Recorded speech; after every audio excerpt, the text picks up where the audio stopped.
All right, so it's still early in the morning. I might as well do this now before it gets kind of crazy because I think I got a transmission I got to pull out. So my bench is still fairly empty. Maybe not on that side because that side is still kind of a mess, but this bench is still fairly clear.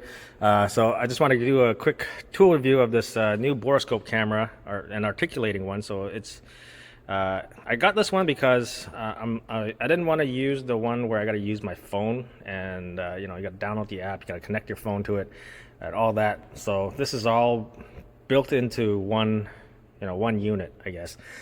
So it's all thanks to you viewers out there for using my link in the description to my Amazon affiliate store, and it's how I'm able to purchase this. What I want to do is I want to use it and then give you guys my honest review and opinion on the camera.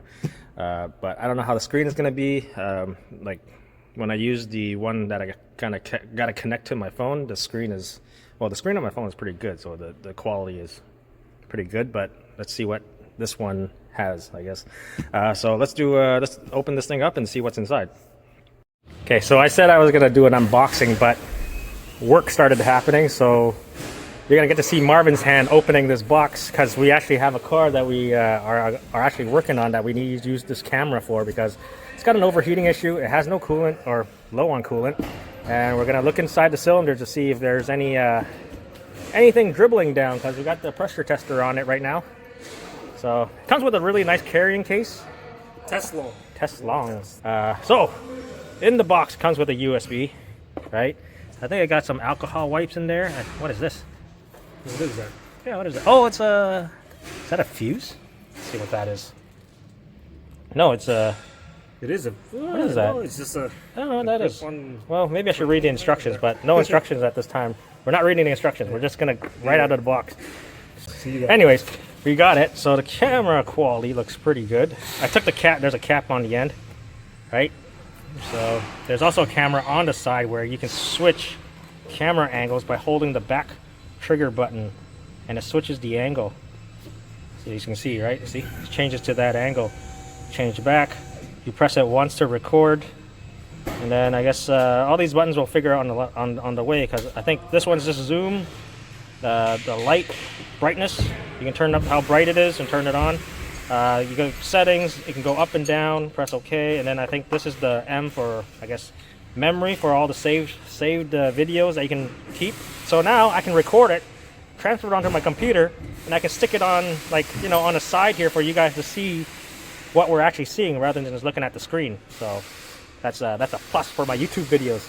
But anyways, we're gonna go and stick this down the hole and see if we find anything in the cylinders on this 2004 CRV? 06 CRV. So I feel like on the second gen CRVs we find more head gaskets than like the third gen, and also the elements too.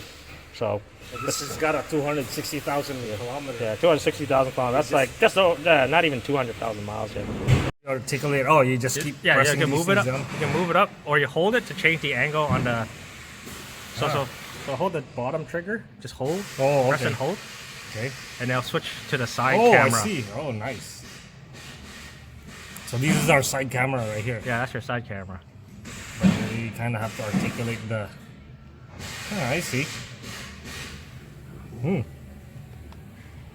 Oh, I did it again. You switched it back. Yeah, switch it back. I don't know. That one looks pretty good. Yeah. Try the next one. See. See what the next one looks like.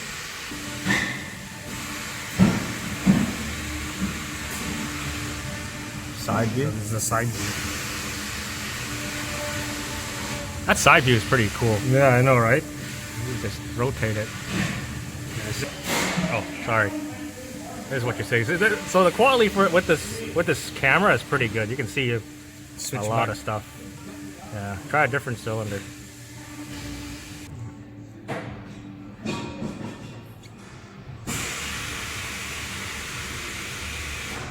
Yeah, you kind of have to twist it this way and then...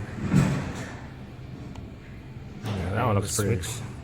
Yeah, they all look pretty dry. What the hell is that? What's that? Go rotate it a little bit. I saw something on that corner over there. I mean, it is fucking pretty clear. Look at that. Right? You can see every bit of carbon on the cylinder head.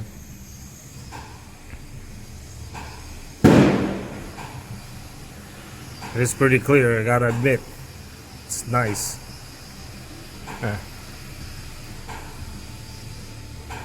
Well, yeah, anyways, yeah, the picture quality on this thing is pretty good. So if you guys want one, I'll put a link in the description where I got it from. It's on Amazon. And yeah, give it a try yourself. But I would recommend the one with the camera on the side. I think that thing is a pretty good option because it's not much more than the single camera. Yeah, I mean, it doesn't have the power steering though for the camera. power steering for the camera. You know, like the dial type, right? Oh yeah, the rotary knob. Yeah, the rotary knob. So yeah, hopefully this thing will be in more videos, and yeah, you know, just for using it for diagnosing, you know, certain issues and stuff, or you know, if we got to find something inside like a door panel or something, or whatever. So yeah, you'll probably see this in more in future videos, or I'm going to be using it more because this is the first day I took it out.